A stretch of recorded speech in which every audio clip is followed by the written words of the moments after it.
12,000 یہودی بندر ہو گئے۔ روایت ہے کہ حضرت داؤد علیہ السلام کی قوم کے 70,000 آدمی عقبہ کے پاس سمندر کے کنارے ایلا نامی گاؤں میں رہتے تھے، اور یہ لوگ بڑی فراخی اور خوشحالی کی زندگی بسر کرتے تھے۔ اللہ تعالیٰ نے ان لوگوں کا اس طرح امتحان لیا کہ سنیچر کے دن مچھلی کا شکار ان لوگوں پر حرام فرما دیا، اور ہفتے کے باقی دنوں میں شکار حلال فرما دیا، مگر اس طرح ان لوگوں کو آزمائش میں مبتلا فرما دیا کہ سنیچر کے دن جب بے شمار مچھلیاں آتی تھیں اور دوسرے دنوں میں نہیں آتی تھیں، تو شیطان نے ان لوگوں کو یہ حیلہ بتایا کہ سمندر سے کچھ نالیاں نکال کر خشکی میں چند حوض بنا لو، اور جب سنیچر کے دن ان نالیوں کے ذریعے مچھلیاں حوض میں آ جائیں تو نالیوں کا منہ بند کر دو، اور اس دن شکار نہ کرو، بلکہ دوسرے دن آسانی کے ساتھ ان مچھلیوں کو پکڑ لو۔ ان لوگوں کو یہ شیطانی حیلہ بازی پسند آ گئی، اور ان لوگوں نے یہ نہیں سوچا کہ جب مچھلیاں نالیوں اور حوضوں میں مقید ہو گئیں تو یہی ان کا شکار ہو گیا، تو سنیچر کے دن شکار کرنا پایا گیا جو ان کے لیے حرام تھا۔ اس موقع پر ان یہودیوں کے 3 گروہ ہو گئے۔ کچھ لوگ ایسے تھے جو شکار کے اس شیطانی حیلے سے منع کرتے رہے اور ناراض و بیزار ہو کر شکار سے باز رہے، اور کچھ لوگ اس کام کو دل سے برا جان کر خاموش رہے۔ دوسروں کو منع نہ کرتے تھے، بلکہ منع کرنے والوں سے یہ کہتے تھے کہ تم لوگ ایسی قوم کو کیوں نصیحت کرتے ہو جنہیں اللہ تعالیٰ ہلاک کرنے والا یا سخت سزا دینے والا ہے۔ اور کچھ وہ سرکش و نافرمان لوگ تھے جنہوں نے حکم خداوندی کی اعلانیہ مخالفت کی اور شیطان کے حیلے بازی کو مان کر سنیچر کے دن شکار کر لیا اور ان مچھلیوں کو کھایا اور بیچا بھی۔ جب نافرمانوں نے منع کرنے کے باوجود شکار کر لیا تو منع کرنے والی جماعت نے کہا، اب ہم ان معیشت کاروں سے کوئی میل ملاپ نہ رکھیں گے۔ چنانچہ ان لوگوں نے گاؤں کو تقسیم کر کے درمیان میں ایک دیوار بنا لی اور آمد و رفت کا ایک الگ دروازہ بھی بنا لیا۔ حضرت داؤد علیہ السلام نے غضبناک ہو کر شکار کرنے والوں پر لعنت فرما دی۔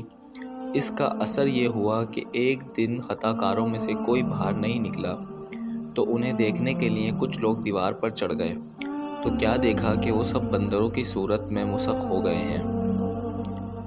اب لوگوں ان مجرموں کا دروازہ کھول کر اندر داخل ہوئے، تو وہ بندر اپنے رشتہ داروں کو پہچانتے تھے اور ان کے پاس آ کر ان کے کپڑوں کو سونگھتے تھے اور زار و زار روتے تھے، مگر لوگ ان بندر بن جانے والوں کو نہیں پہچانتے تھے۔ ان بندر بن جانے والوں کی تعداد 12,000 تھی۔ یہ سب 3 دن تک زندہ رہے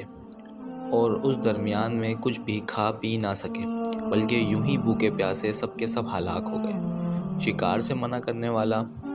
گروہ ہلاکت سے سلامت رہا، اور صحیح قول یہ ہے کہ دل سے برا جان کر خاموش رہنے والوں کو بھی اللہ تعالیٰ نے ہلاکت سے بچا لیا۔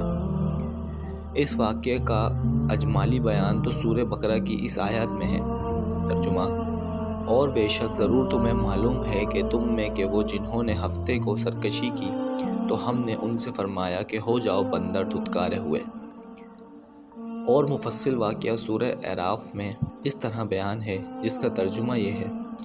اور ان سے حال پوچھو اس بستی کا کہ دریا کنارے تھی، جب وہ ہفتے کے بارے میں حد سے بڑھتے، جب ہفتے کے دن ان کی مچھلیاں پانی پر تیرتیں، ان کے سامنے آتی، اور جو دن ہفتے کا نہ ہوتا نہ آتی۔ اس طرح ہم انہیں آزماتے تھے ان کے بے حکمی کے سبب، اور جب ان میں سے ایک گروہ نے کیوں نصیحت کرتے ہو ان لوگوں کو جنہیں اللہ ہلاک کرنے والا ہے یا انہیں سخت عذاب دینے والا۔ بولے تمہارے رب کے حضور معذرت، اور شاید انہیں ڈر بھی ہو۔ پھر جب وہ بھلا بیٹھے جو نصیحت انہیں ہوئی تھی ہم نے بچا لیے، اور جو برائی سے منع کرتے تھے، اور ظالموں کو برے عذاب میں پکڑا،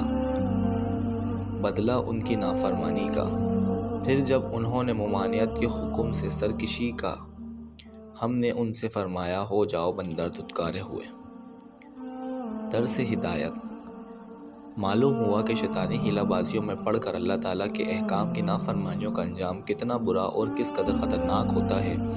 اور خدا کے نبی جن بد نصیبوں پر لعنت فرما دیں وہ کیسے ہولناک عذاب الہی میں گرفتار ہو کر دنیا سے نیست و نابود ہو کر عذاب نار میں گرفتار ہو جاتے ہیں۔ اور دونوں جہاں میں ذلیل و خوار ہو جاتے ہیں۔ اصحاب ایلا کے اس دل دہلانے والے واقعے میں ہر مسلمان کے لیے بڑی عبرتوں اور نصیحتوں کا سامان ہے۔ کاش اس واقعے سے مسلمان کے قلوب میں خوف خداوندی کی لہر پیدا ہو جائے اور وہ اللہ اور رسول عز و جل صلی اللہ علیہ وآلہ وسلم کی نافرمانیوں کی پگڈنڈیوں میں بھٹکنے سے منہ موڑ کر صراط مستقیم کی شاہراہ پر چل پڑے اور دونوں جہانوں کی سربلندیوں سے سرفراز ہو کر اعزاز و اکرام کی سلطنت کے تاجدار بن جائیں۔